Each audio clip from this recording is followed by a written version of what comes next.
All right, friends. So whenever you're dealing with a situation that looks like this, where in order for your first bicuspids to line up in contact, they need to be in this position, but your canine will have a diastema because of that. Now, there's two things you could do in order to solve that situation. First thing you can do is choose a larger tooth mold.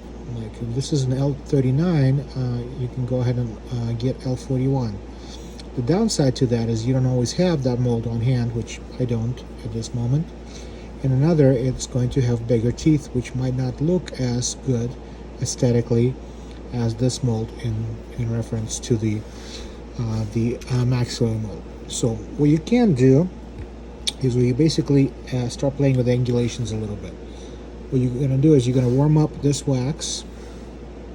There's a couple of ways you can do that. You can either end up using an instrument like I'm doing here, or you can just use a hot air gun to get that warmed up.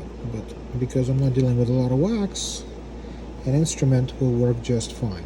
So what I'm basically doing is I'm trying to change the angles a little bit at a time with a couple of teeth.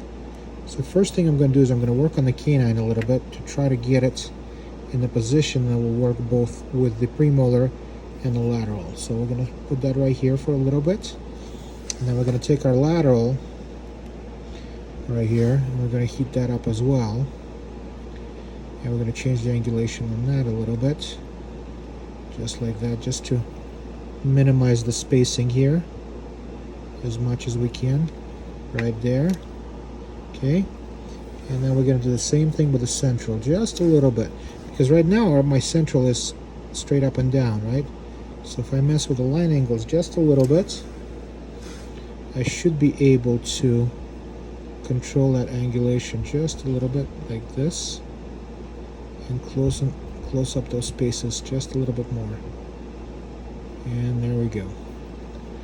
Okay, so it's looking a lot better. Now I still have to balance this in protrusive, but that's looking a lot better than it was before. What I can also do is I can just slightly move my premolar in that direction and still have a contact on that distal portion of the fossa. And there we go. We closed up those diastemas, and we should be able to get the rest of the teeth set up and balance them out when we need to. So that's my little fix for this kind of problem.